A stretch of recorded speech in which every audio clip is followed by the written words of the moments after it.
All right, so in this video, we are going to put together a lot of what we've done so far, and we call it decimal operations. So we are going to do adding decimals, subtracting decimals, multiplying decimals, and dividing decimals.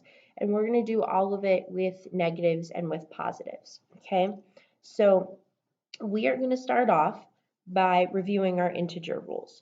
And so I know that decimals are not integers because an integer is a positive or negative whole number, but we need to remember what our negative rules are because they're going to apply to the decimal work that we're about to do. So as a quick refresher, with division, and it is the same for multiplication, a positive divided by a positive is a positive. A negative divided by a negative is also a positive. So when you have the same sign, it turns out to be positive. Now, when you have a different sign, it turns out to be negative. So a positive divided by a negative is a negative, and a negative divided by a positive is also a negative. The exact same thing is true for multiplication. A positive times a positive is a positive, and a negative times a negative is a positive. So again, same sign, your answer is positive. Different sign, same thing as division, your answer will turn out to be negative. A positive times a negative is a negative, and a negative times a positive is a negative. Now, adding and subtracting, they are not the same, but they do work hand in hand with each other. When we add, if you have the same sign, you're going to add the numbers and keep the sign. So if you have two negatives, add them together, keep the negative sign. Two positives, add them together, keep the positive sign. If you have different signs, you're going to ignore the signs, subtract the numbers, and keep the sign of the bigger number, okay? So for example, -6 plus 1, ignore the sign, subtract the numbers, 6 minus 1 is 5. The 6 is bigger, so you're going to keep the negative sign in the answer, -5. Now, when you subtract, you're going to use KCC, keep, change, change. You can use the tic-tac-toe board or you don't have to, but the fact is that you do have to use keep, change, change.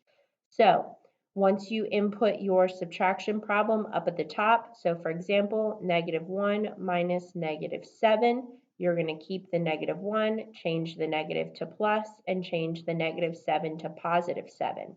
What this does is it changes it to an addition problem, and then you go back to your addition rules, whether it's same sign or different sign. Okay?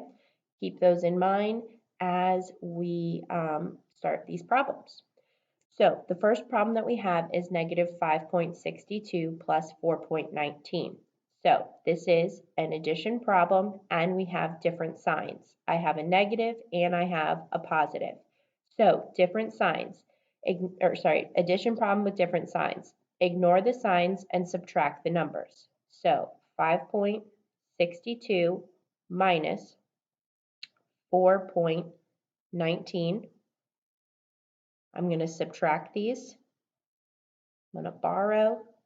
12 minus 9 is 3. 5 minus 1 is 4. Bring down my decimal. 5 minus 4 is 1. Now I have 1.43. Which number is bigger, 5.62 or 4.19? Well, my 5.62 is bigger. I'm going to keep the sign of the bigger number. -1.43 is my answer. And by the way that you say this in word form is -1 43/100. Make sure that you're practicing that. Okay, so here I have another addition problem, but this time both of my numbers are negative. I have -12.1 and -8.57. So same sign, I'm going to add them and keep the sign. So 12.1 and 8.57. I'm going to add placeholders where necessary so that I don't mess up. 0 plus 7 is 7. 1 plus 5 is 6. Bring down the decimal. 2 plus 8 is 10. Carry the 1. 1 plus 1 is 2. So I have 20.67. But remember, I need to add and keep. So I need to keep the sign. So my answer is -20 and 67/100. And please remember to always box your answer or circle it. Next one, I have multiplication. So I know that when I have a negative times a positive, my answer is going to turn out to be negative. Now, when I multiply, it doesn't really matter which number goes on first. I personally like to take the number with the most digits and put it on top, but that's personal preference. But that's what you're going to see me do. So when you multiply, just as a refresher, you ignore the decimals. They do not need to be lined up. So 2 times 1 is 2. 2 times 6 is 12. Carry the 1. 2 times 0 is 0. Plus 1 is 1. I'm done with the 2. I add a 0 down here as a placeholder. I cross out my carry also. 0 times 1 is 0. 0 times 6 is 0. 0 times 0 is 0. I'm going to add all these up now.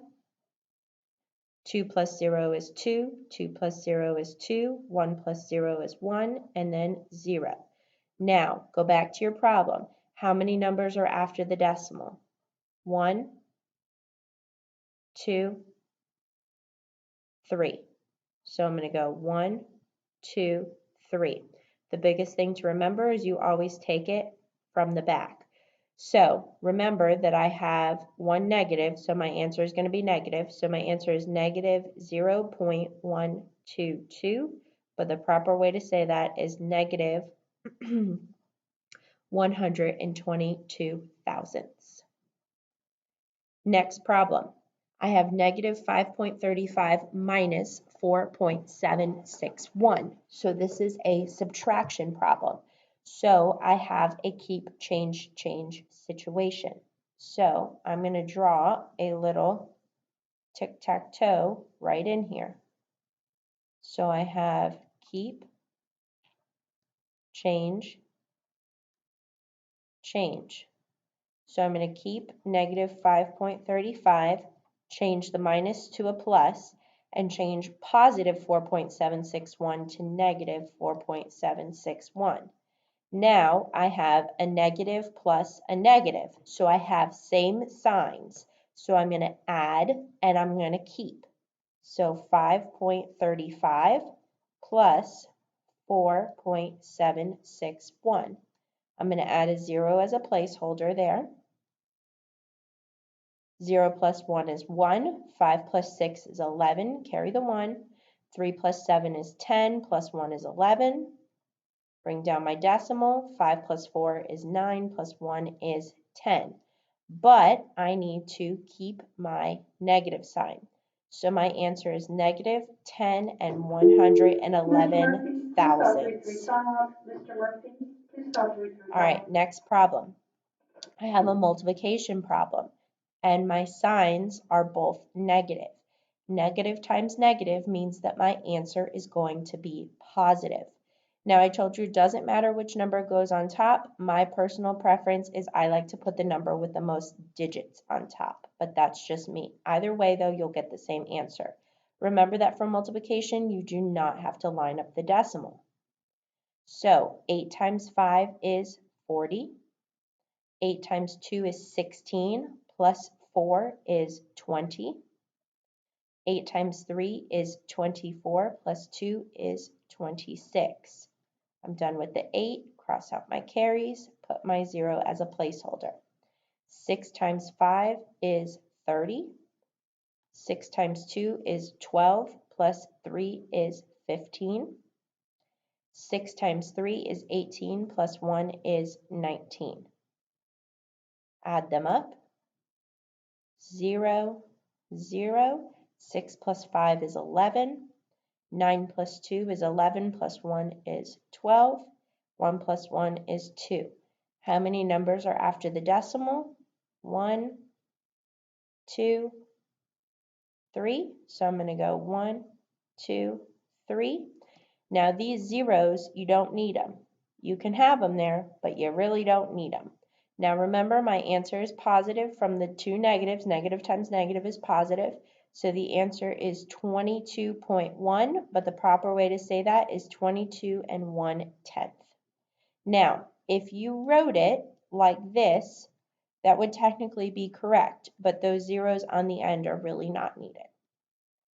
Okay, negative 11 minus negative 2.4. I have a subtraction problem, so this is a keep, change, change situation.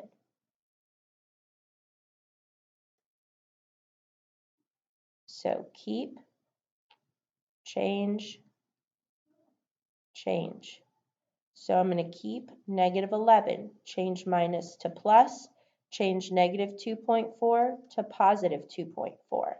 Now, I have an addition problem, but I have different signs. So I'm going to ignore the signs and subtract the numbers. 11 minus 2.4. Well, now I'm subtracting a decimal from a whole number. Remember that the whole number has a decimal at the end. So make sure that you line them up correctly. Add placeholders as needed. So 0 minus 4 can't do it. Go borrow. 10 minus 4 is 6. 0 minus 2 can't do it. Go borrow. 10 minus 2 is 8. Forgot my decimal there. So I have 8.6, but I need to keep the sign of the bigger number, which in this case is 11. So negative 8 and 6 tenths. All right, next problem. I don't have an obvious operation, but these guys are next door neighbors. They're BFFs. Their parentheses are up against each other. That means multiplication, okay? I have a positive number and I have a negative number, so I know that my answer is going to be positive. And when I multiply, I like to put the number with the most digits on top.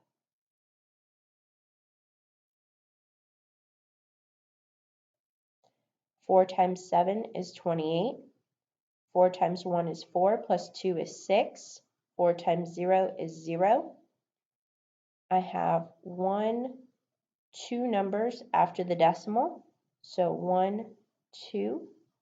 So 0.68, but I have a positive times a negative, so my answer is negative 68 hundredths.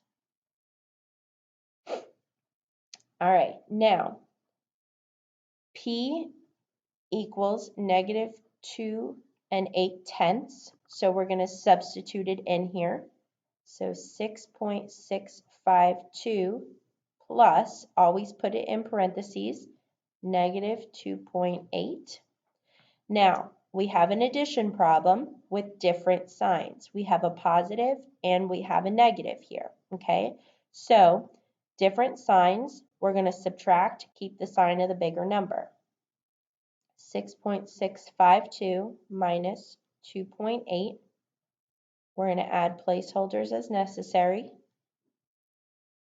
2 minus 0 is 2, 5 minus 0 is 5. Can't do 6 minus 8, so we're going to borrow.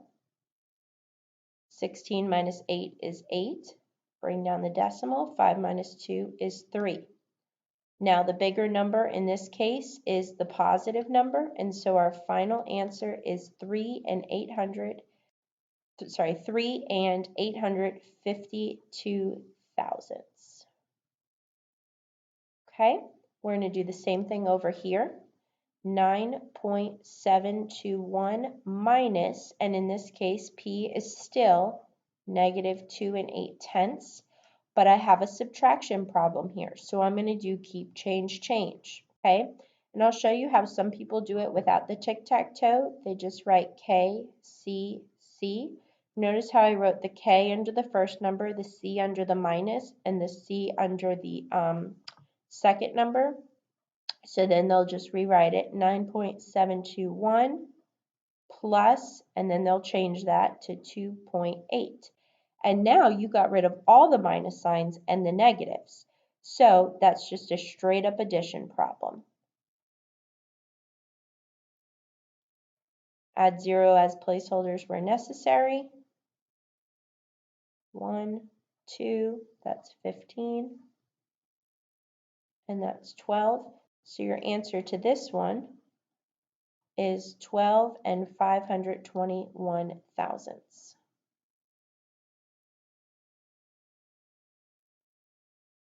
Okay, so here we need to evaluate 3n, and n is negative 4.047. So when we set it up, we write 3, immediately open our parentheses, and write negative 4.047. You'll see that they're next door neighbors, and that's going to mean multiplication. So I like to put the number with the most digits on top. You'll also see that you have a positive times a negative, so your answer is going to be negative 4.047 times 3. 3 times 7 is 21. 3 times 4 is 12, plus 2 is 14. 3 times 0 is 0, plus 1 is 1. 3 times 4 is 12. How many numbers are after the decimal? 1, 2, 3. So we go 1, 2, 3. And my answer is going to be negative. So negative 12 and 141 thousandths. All right, you try these three.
All right, if you're not done, go ahead and hit pause. So the first one was just a basic subtraction, 3 and 778 thousandths. Number 2, you had an addition problem with different signs. The bigger number was positive, so your answer should have been 179 thousandths. Number 3, you had a multiplication problem there. It was pretty big. It was a 3 by 3. So you should have gotten, it was a negative times a negative, so you should have gotten 24 and 5,375 ten thousandths. And number 4 was also a multiplication problem. You had 2 negatives, so your answer should have been positive, and that would have been 13 and 5/10. All right, we will do a lot more practice in class, but for now, that is the end.